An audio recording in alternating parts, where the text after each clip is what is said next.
Les sociétés occidentales, notamment la France ou encore l'Allemagne, pour ne citer que deux pays, semblent vivre à l'heure des grandes fractures. Sont-elles pour autant en train de basculer vers la guerre civile? Et si oui, comment l'éviter? Avec nous pour en parler, Charles Rogemann. Bonsoir. Merci d'être avec nous dans 64 minutes sur TV5 Monde. Vous êtes l'auteur de ce livre qui a pour titre « Vers les guerres civiles, prévenir la haine » chez Lemieux Éditeur. Alors j'ai regardé le dictionnaire. Guerre civile, ça veut dire affrontement entre habitants d'un même pays. Qu'est-ce qui vous fait craindre le scénario du pire? Alors nous n'en sommes pas encore là. Nous vivons cependant dans des sociétés très divisées dans le monde occidental, en France, en Allemagne, tous les pays où j'ai l'occasion de travailler, aux États-Unis aussi. Des sociétés divisées et cette fracture, elle se fait beaucoup par rapport à la question de l'islam aujourd'hui et à la montée de l'islam radical. Il y a d'un côté une partie de la population composée avant tout de petites gens, d'ouvriers, de paysans, de petits entrepreneurs, de commerçants, qui a peur qu'on leur enlève ce qu'ils ont, leur mode de vie, leur civilité, leurs habitudes, et qui réclament une autorité forte. Et de l'autre côté, une autre partie de la société qui, elle, a plutôt une méfiance à l'égard de toute autorité, l'armée, la police, les puissants, les riches. Et donc on a cette division de la société. Et quand je parle de guerre civile, ce n'est pas pour dire que cette guerre civile, elle va forcément se réaliser. Pour que les guerres civiles arrivent dans une société, dans un pays, il faut des conditions, des événements dramatiques, traumatiques qui peuvent survenir et une permission officielle d'attaquer l'ennemi. Et pour autant, vous dites qu'elle a déjà commencé, cette guerre civile, dans les têtes, dans les esprits, mais qu'elle n'oppose pas pour autant les Français, par exemple, de confession musulmane, aux autres. Non, non. Il y a effectivement du côté des populations musulmanes une tentation, la tentation totalitaire représentée par l'islam radical, surtout chez beaucoup de jeunes qui vivent en particulier dans les cités.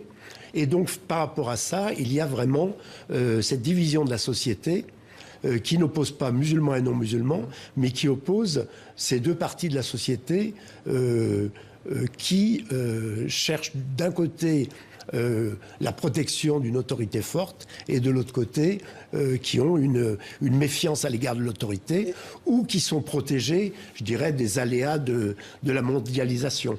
Et vous expliquez dans ce livre notamment qu'il y a un glissement au fil des années de la France multiculturelle à une France multiraciste. Ça veut dire quoi ? Ça veut dire que les haines montent, tout simplement. Et ayant travaillé aussi par intérêt personnel et par intérêt professionnel dans beaucoup de pays qui ont connu justement des guerres civiles ou des génocides, comme au Rwanda ou dans d'autres pays d'Afrique, je me suis rendu compte que les violences collectives se préparaient longtemps à l'avance, pendant des dizaines d'années. C'est-à-dire dans les têtes avec un discours rodé de part et d'autre. Avec un discours qui diabolise l'autre côté, et puis...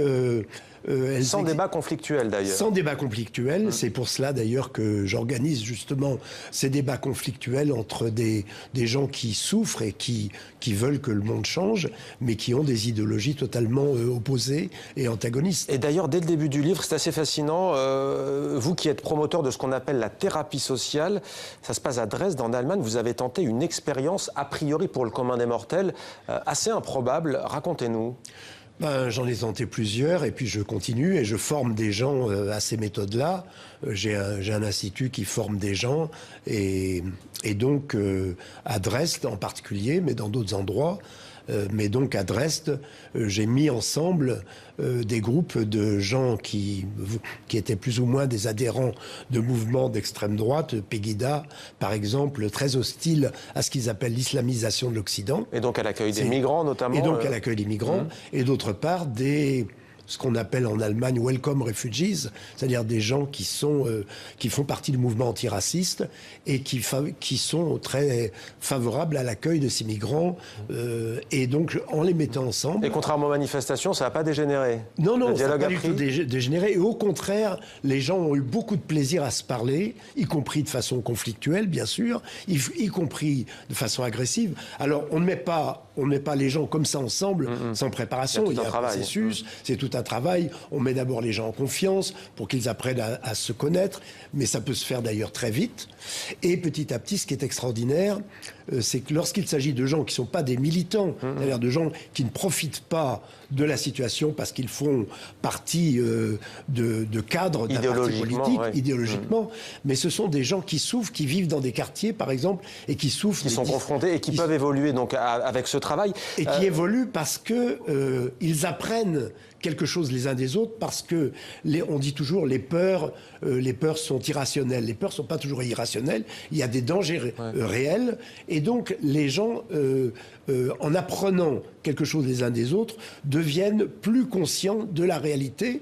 Et à ce moment-là, ils ont envie de faire quelque chose justement pour que, à partir de cette connaissance de la réalité, pour changer le monde, l'environnement. Et vous prenez donc une démocratie conflictuelle, vous dites que créer le lien passe forcément par ce conflit en termes de débat, et vous vilipendez ce qui est très tendance, il est vrai, disons-le, le vivre ensemble. Vous parlez d'ailleurs du vivre ensemblisme. Oui, pourquoi c'est dangereux, ça? Oui, oui.